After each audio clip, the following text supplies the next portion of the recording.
জনাব রহিন হোসেন প্রিন্স, আজ যেহেতু শহীদের আসলে জন্মদিন, সেই জন্য আমরা এই প্রসঙ্গ দিয়ে শুরু করেছি। আমরা বলছিলাম যে সাম্প্রতিক বাংলাদেশ নিয়ে কথা বলবো। তিনি আপনার চোখে কেমন, সেই বিষয়টি নিয়ে আপনার যদি মূল্যায়ন থাকে সেটি আপনি জানাতে পারেন।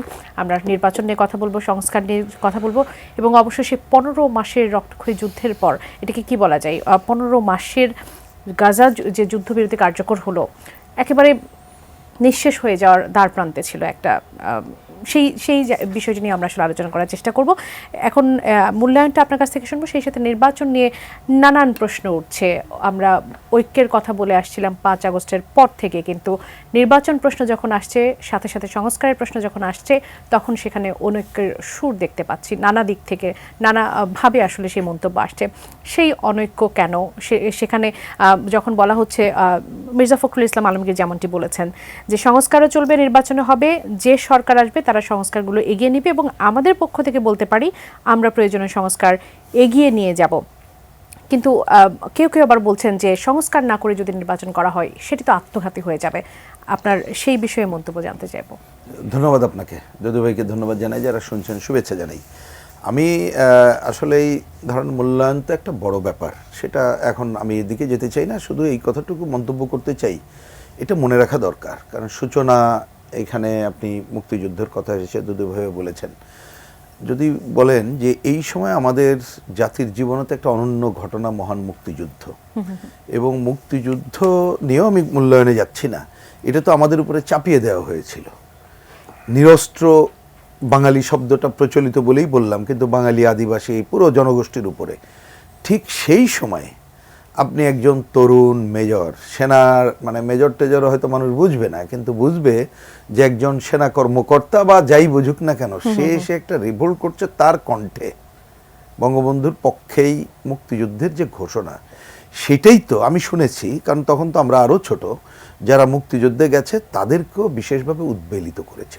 সেটাই তো একটা অনন্য ঘটনা। এইটা গেল এক।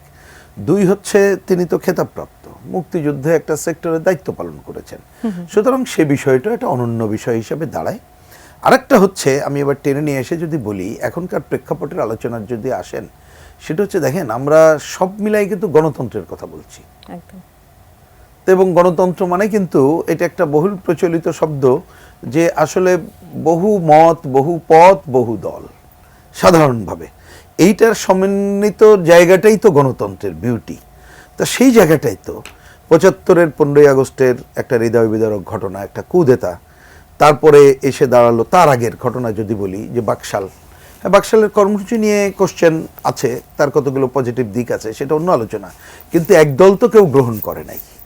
এমনকি আওয়ামী লীগকেও বঙ্গবন্ধু কি বলে বাতিল করে দিয়েই নতুন দলের কাজটা করলো, সেটাও আমি আলোচনায় যাচ্ছি না, মানে ওইটা মূল্যায়নে যাচ্ছি না, কিন্তু বলছি, কিন্তু তারপরে মানুষের যে আকাঙ্ক্ষা ছিল, গণতন্ত্রের আকাঙ্ক্ষা, সেই গণতন্ত্রের আকাঙ্ক্ষাটা তো সূচনা ওনার সময় সহ এই কাজটা করেছে।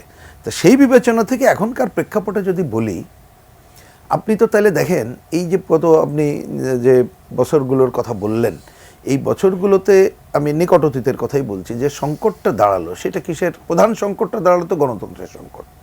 মাঠের অলরাউন্ডার আমি, আর ঘরের allrounder Taylux. Taylux toilet cleaner, clean মানেই টাইলক্স।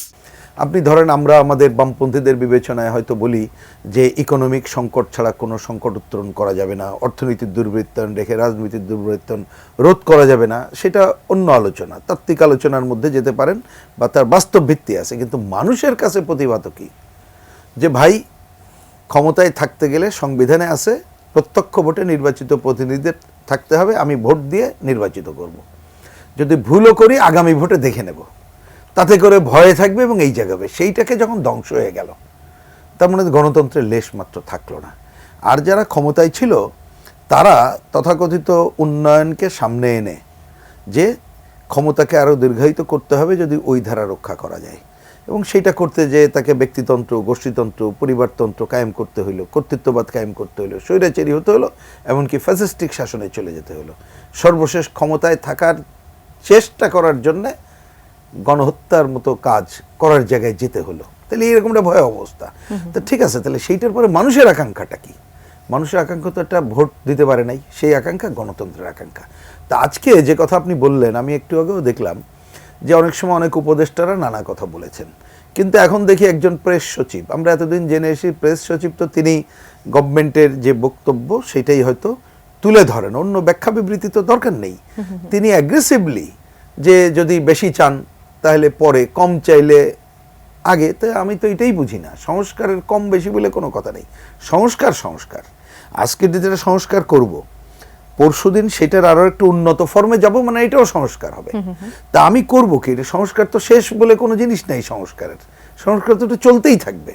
তো এটার পরিষ্কার বক্তব্য হচ্ছে যে যেহেতু গণতন্ত্রের আকাঙ্ক্ষা বাস্তবায়ন করতে হবে, নির্বাচনের জন্য সুনির্দিষ্ট টাইম ঘোষণা করতে হবে। কথার কথা এটা আলোচনায় আসছে, আমরাও বলেছি যে ডিসেম্বরের অনেক আগেই সম্ভব। আমি দেখলাম বিএনপির দিক থেকে বলা হয়েছে জুলাই আগস্ট। ঠিক আছে, জুলাই আগস্টে বা সেপ্টেম্বরে একটা ডেট ঘোষণা করেন। ওই ডেট ঘোষণার আগে 6 মাসে আমার বিবেচনায় যথেষ্ট সময় নির্বাচন ব্যবস্থার আমূল সংস্কার করে নির্বাচন। আমরা কিন্তু সংস্কার ছাড়া নির্বাচন চাচ্ছি না, যে অন্ততপক্ষে টাকার খেলা থাকবে না, পেশি শক্তি মুক্ত হবে, সাম্প্রদায়িক প্রচার প্রচারণা মুক্ত হবে এবং প্রশাসনিক কারসাজি মুক্ত হবে। এইটা খুবই করা সম্ভব। একই সাথে আমরা দৃঢ়ভাবে মনে করি আমি যদি ওই টাইম ফ্রেমটা করতে পারি, এই যে হাতে সময়, আমাদের বিভিন্ন প্রতিষ্ঠান যেগুলো ধ্বংস হয়ে গেছে, ধরেন জনপ্রশাসন, পুলিশ বা আমাদের অন্য অন্য কতগুলো সংস্কারের কাজ করতে হবে, তার জন্য যে সময় আছে এই সময় আমরা ঐক্যমতের ভিত্তিতে যতটুকু রাজি করা যাবে, কারণ ঐক্যমতের বাইরে তো আপনি পারবেন না, ততটুকু শুরু করা কিন্তু খুবই সম্ভব। জি, অসংখ্য তার মানে একই সাথে নির্বাচনের টাইম লাইন করার সাথে সাথে সংস্কারের কাজও করা সম্ভব। এইটা যারা ক্ষমতায় যাবে তারা যদি না করে জনগণের উপরে ছেড়ে দেন, জনগণই তার বিচার করবে।